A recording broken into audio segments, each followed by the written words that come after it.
தமிழக பள்ளிகளில் உள்ள சத்துணவு மையங்களை மூடும் திட்டமில்லை என சமூக நலத்துறை அதிகாரிகள் விளக்கமளித்துள்ளனர். சென்னையை தவிர 31 மாவட்டங்களில் 25க்கும் குறைவான மாணவர்களுடன் செயல்பட்டு வரும் 8000 சத்துணவு மையங்களை மூட முடிவு எடுக்கப்பட்டுள்ளதாக தகவல் வெளியானது. இதனை மறுத்துள்ள சமூக நலத்துறை அதிகாரிகள் சத்துணவு மையங்களை மூடும் திட்டம் இல்லை என தெரிவித்துள்ளனர். ஒரே பள்ளி வளாகத்தில் 1 முதல் 5ஆம் வகுப்புக்கு தனியாகவும் 6 முதல் 10ஆம் வகுப்புக்கு தனியாகவும் என 2 சத்துணவு மையங்களை செயல்பட்டு வந்தால் அவை மாணவர்களின் எண்ணிக்கையின் அடிப்படையில் ஒரே மையமாக இணைப்பதாக சமூக நலத்துறை அதிகாரிகள் விளக்கமளித்துள்ளனர். சத்துணவு மையங்களில் காலி பணியிடங்கள் அதிகரித்துள்ள நிலையில் அதனை நிரப்புவதற்காகவே இந்த நடவடிக்கை எடுக்கப்பட்டுள்ளதாகவும் இதனால் மாணவர்களுக்கு எந்த பாதிப்பும் ஏற்படாது என அதிகாரிகள் தெரிவித்துள்ளனர். தூத்துக்குடி துப்பாக்கிச்சூடு சம்பவத்தில் உயிரிழந்தவர்களின் குடும்பத்தினர் மற்றும் பாதிக்கப்பட்டவர்களிடம் சிபிஐ அதிகாரிகள் விசாரணையை துவங்கினர். உயிரிழந்தவர்களின் குடும்பங்களிடம் வாக்குமூலமும் பெறப்பட்டுள்ளதாக சிபிஐ அதிகாரிகள் தெரிவித்துள்ளனர். தூத்துக்குடியில் இயங்கிய ஸ்டெர்லைட் ஆலையை மூடக்கோரி அந்த பகுதி மக்கள் தொடர் போராட்டத்தில் ஈடுபட்டனர். கடந்த மே 22ஆம் தேதி போராட்டத்தின் 100வது நாள் என்பதால் மாவட்ட ஆட்சியர் அலுவலகத்தை நோக்கி பொதுமக்கள் பேரணியாக சென்றனர். அப்போது நடத்தப்பட்ட துப்பாக்கிச் சூட்டில் 13 பேர் உயிரிழந்தனர். இந்த விவகாரம் விஸ்வரூபம் எடுத்ததால் துப்பாக்கிச்சூடு சம்பவம் தொடர்பான வழக்கு நீதிமன்ற உத்தரவின் பேரில் சிபிஐக்கு மாற்றப்பட்டது. இந்நிலையில் இவ்வழக்கில் சிபிஐ விசாரணை தற்போது துவங்கியுள்ளது. முதற்கட்டமாக துப்பாக்கிச் சூட்டில் உயிரிழந்தவர்களின் குடும்பத்தினர் மற்றும் காயமடைந்த 40 பேரிடம் விசாரணை மேற்கொண்டு வாக்குமூலமும் பெற்றிருப்பதாக சிபிஐ அதிகாரிகள் தெரிவித்துள்ளனர். மேலும் துப்பாக்கிகளை அதிகாரிகளுக்கு வழங்க உத்தரவிட்டது யார், காலுக்கு கீழ் சுடாமல் தலையிலும் முகத்திலும் சுட உத்தரவு பிறப்பித்தது யார் என்பது உள்ளிட்ட விவரங்கள் தொடர்பாக காவல்துறையினரிடமும் வருவாய்த்துறையினரிடமும் சிபிஐ விசாரணை நடத்தி வருகிறது. சாத்தூர் அரசு மருத்துவமனையில் கர்ப்பிணி பெண்ணுக்கு HIV ரத்தம் செலுத்திய விவகாரத்தில் ரத்த வங்கி ஊழியர் பணியிடை நீக்கம் செய்யப்பட்டார். கடந்த 3ஆம் தேதி ரத்த சிவப்பணுக்கள் குறைவாக உள்ளதாக கூறி சாத்தூர் அரசு மருத்துவமனையில் கர்ப்பிணி ஒருவர் சேர்க்கப்பட்டார். அவருக்கு சிவகாசி அரசு மருத்துவமனையில் உள்ள ரத்த வங்கியிலிருந்து கொண்டுவரப்பட்ட ரத்தம் செலுத்தப்பட்டது. இந்நிலையில் கர்ப்பிணிக்கு செலுத்தப்பட்ட ரத்தத்தில் HIV இருப்பது உறுதி செய்யப்பட்டது. இதனால் அந்த கர்ப்பிணி பெண்ணுக்கு விருதுநகர் மாவட்ட தலைமை மருத்துவமனையில் சிகிச்சை அளிக்கப்பட்டு வருகிறது. இது தொடர்பாக மருத்துவர்கள், ரத்த வங்கி தொழில்நுட்ப ஊழியர்கள் உள்ளிட்ட 10 பேரிடம் விசாரணை நடைபெற்றது. விசாரணைக்கு பிறகு தொழில்நுட்ப ஊழியர் வளர்மதி பணியிடை நீக்கம் செய்யப்பட்டதாக சுகாதாரத்துறை இணை இயக்குநர் மனோகரன் கூறியுள்ளார்.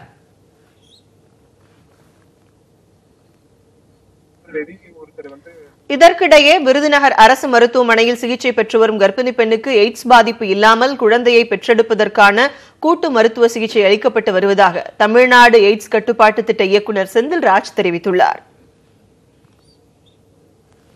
நவம்பர் மாசம் 30ஆம் தேதி ஒருத்தர் பிளட் டொனேஷன் பண்ணிருக்காரு. அந்த பிளட் டொனேஷன் ஸ்கிரீனிங் பண்ணி HIV நெகட்டிவ்னு இந்த லேப் டெக்னீஷியன் சொல்லி அதை டிசம்பர் மாசம் 3ஆம் தேதி இந்த கர்ப்பிணி பெண்ணுக்கு கொடுத்திருக்காங்க. கொடுத்த உடனே இந்த கர்ப்பிணி பெண்ணுக்கு காய்ச்சல் தலைவலி வந்த உடனே டிசம்பர் மாசம் 17ஆம் தேதி டெஸ்டிங் பண்ணி அவங்களுக்கு HIV பாசிட்டிவ் வந்திருக்கு அப்படின்னு கண்டுபிடிச்ச பேசிஸ்ல நம்ம ரீட்ரோஸ்பெக்டிவா அனலைஸ் பண்ணதுல இந்த ரத்தத்து மூலமா பரவி இருக்கு அப்படின்னு கண்டுபிடிச்சிருக்காங்க. ஸோ அதன் அடிப்படையில் நம்ம இந்த லேப் டெக்னீஷியன், இந்த கவுன்சிலர் நம்ம இமீடியட்டா சஸ்பெண்ட் பண்ணிருக்கோம். பாதிக்கப்பட்ட கர்ப்பிணி பெண்ணுக்கு உண்மையில நாங்க நாங்க இந்த ART கூட்டு மருந்து சிகிச்சை உடனே ஸ்டார்ட் பண்ணிட்டோம். ஸோ அதுக்கு அந்த இந்த இன்ஃபெக்ஷன் குழந்தைக்கு பரவாம இருக்கும். கோவையில் கொலை செய்து கிணற்றில் வீசப்பட்ட அமமுக பிரமுகர் ஜெயவேணுவின் உடல் 35 நாட்களுக்கு பிறகு எலும்புக்கூடாக மீட்கப்பட்டுள்ளது. தூத்துக்குடி ஏரல் பகுதியைச் சேர்ந்த அமமுக நகர செயலாளரான ஜெயவேணு கொலை முயற்சி வழக்கில் சாட்சி சொல்வதற்காக கோவை மாவட்ட நீதிமன்றத்திற்கு அடிக்கடி சென்று வந்துள்ளார். கடந்த அக்டோபர் 1ஆம் தேதி நீதிமன்றத்தில் சாட்சி சொல்ல சென்ற ஜெயவேணு மீண்டும் வீடு திரும்பவில்லை. ஜெயவேணுவை காணவில்லை என துடியலூர் காவல் நிலையத்தில் அவரது மனைவி ஜெயதீபா புகார் அளித்ததோடு அவரது நண்பர்களான ராஜேஷ், சுரேஷ் மீது சந்தேகம் தெரிவித்தார். சுரேஷை பிடித்து போலீசார் விசாரணை நடத்திய நிலையில் திடீரென அவர் தூக்கு போட்டு தற்கொலை செய்து கொண்டார். இதனிடையே பூனேவில் தலைமறைவாக இருந்த ராஜேஷை கைது செய்த போலீசார் கோவை அழைத்து வந்து விசாரணை நடத்தினர். ஜெயவேணுக்கு என்ன நேர்ந்தது என்பதை ராஜேஷ் வாக்குமூலமாக கூறியதாக போலீசார் தெரிவித்தனர். கோவை நீதிமன்றத்தில் ஆஜராகிவிட்டு வரப்பாளையத்தில் உள்ள சுரேஷ் வீட்டில் சுரேஷுடன் ஜெயவேணு, ராஜேஷ் ஆகிய மூவரும் மது அருந்திக் கொண்டிருந்ததாகவும் அப்போது ஏற்பட்ட வாக்குவாதத்தில் ஜெயவேணு ராஜேஷை கன்னத்தில் அறைய அருகே இருந்த கத்தியை எடுத்து ஜெயவேணுவின் தலையில் ராஜேஷ் அடித்ததாகவும் போலீசார் கூறினர். இதனால் சம்பவ இடத்திலேயே ஜெயவேணு உயிரிழந்ததை அடுத்து கொலையை மறைக்க திட்டமிட்ட ராஜேஷும் சுரேஷும் ஜெயவேணுவின் உடலை அருகில் உள்ள 150 அடி ஆழ பாழும் கிணற்றில் வீசியதாக போலீசார் கூறினர். இதையடுத்து கடந்த 35 நாட்களாக அந்த பாழும் கிணற்றில் உடலை தேடும் பணியில் போலீசார் ஈடுபட்டு வந்தனர்.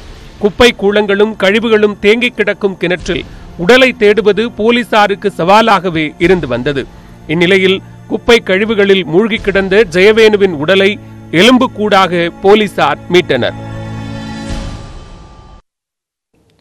சம வேலைக்கு சம ஊதியம் கோரி போராட்டத்தில் ஈடுபட்டு கைதாகி சென்னை எழும்பூர் ராஜரத்தின மைதானத்தில் சிறை வைக்கப்பட்டுள்ள இடைநிலை ஆசிரியர்கள் 2வது நாளாக போராட்டத்தை தொடர்ந்து வருகின்றனர். இது தொடர்பான கூடுதல் தகவல்களை எமது செய்தியாளர் கீதன் தருகிறார். அவரிடம் கேட்கலாம். கீதன், போராட்டத்தில் ஈடுபட்டதுனாலதான் அவங்க கைது செய்து அடைக்கப்பட்டிருக்கிறாங்க. இந்த நிலையில மீண்டும் அவங்க எது போன்ற போராட்டத்தை தொடர்ந்து இருக்காங்க? உங்களுடைய தகவல்களை பதிவு செய்யலாம்.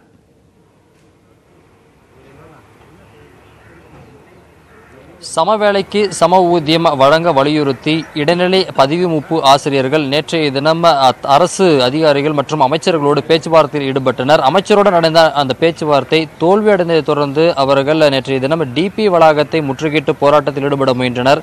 அவர்களை காவல்துறையினர் கைது செய்து தற்பொழுது எழும்பூர் ராஜரத்னம் மைதானத்தில் தங்க வைக்கப்பட்டிருக்கின்றார்கள். இந்த நிலையில் சுமார் 15க்கும் அதிகமான ஆசிரியர்கள் தற்பொழுது மயக்கம் அடைந்து அவர்கள் ராயப்பேட்டை அரசு மருத்துவமனையில் தற்பொழுது சிகிச்சைக்காக சேர்க்கப்பட்டிருக்கின்றார்கள். இவர்களுடைய கோரிக்கை என்பது சமவேளைக்கு சம ஊதியம் வழங்க வேண்டும். அதற்கான அரசாணையை அரசு வெளியிட்டுவிட்டால் தங்களுடைய போராட்டத்தை அவர்கள் திரும்ப பெற்றுக் கொள்வதாக தெரிவித்திருக்கின்றார்கள். இந்த நிலையில் நம்மோடு இந்த போராட்டத்தில் ஈடுபட்டிருக்கக்கூடிய ஆசிரியர்கள் இணைந்திருக்கின்றார்கள். அவரிடம் கேட்கலாம். அரசு நேற்றைய தினம் என்ன உங்களுக்கு கோரிக்கை, இன்னைக்கு வைத்த கோரிக்கைக்கு என்ன பதில் சொன்னாங்க? உங்களுடைய அடுத்த கட்டமான போராட்டங்கள் என்ன? 2009 டெட் இடைநிலை ஆசிரியர்கள் அரசுக்கு அழுத்தம் கொடுத்து சம வேலைக்கு சம ஊதியம் வேண்டி பல கட்ட போராட்டங்களை நடத்தி வந்தோம்.